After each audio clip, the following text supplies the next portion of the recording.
Hi everyone, it's Galen, design team member for Unity Stamp Company. Today I have a koala bear card that's really cute. It's using Unity Stamp Company kit called Koala-ty Friend, and it's really sweet. I'm using watercolor with it. The stamp is a koala mother bear and baby, and it has a sprig that I did repeat stamping on, and it has a little bird, and it's actually got a couple of birds, but I used one and stamped it twice. I'm using a sentiment from that kit. It's a pun sentiment, really sweet. I have pink cardstock that I pre-trimmed, and I have a white card base that's cut and scored, ready to go.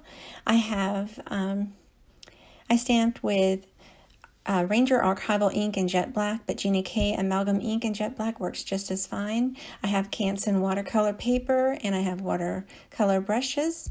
I'm using a palette mat by Alt New to do a little bit of blending for the watercolors. I'm using Zig Clean Color Real Brush marker pens in different colors. I have a little cheat sheet that I previously made using samples from each of the colors, so I can grab them quickly and know what they're going to look like on the paper. I have a little bowl of water. Now for using these Zig markers, for me, I like to start in smaller sections and then draw sort of an outline, and then pull the color out with a wet brush, a damp brush by section. And I do that over and over. For my Zig markers are not as wet as I thought they would be, so they tend to dry out before I get a chance to blend them in larger areas, so I work in smaller areas and sections of watercolor for my markers anyway. So I go into the next section and use a darker color to outline, and then pick up a little bit more color or water and blend out that color a little bit more. Now I add shades of gold sometimes in there. I just go ahead and add what I think looks fine, and then I'll go back and do maybe 2 or 3 different layers of this marker color and blending.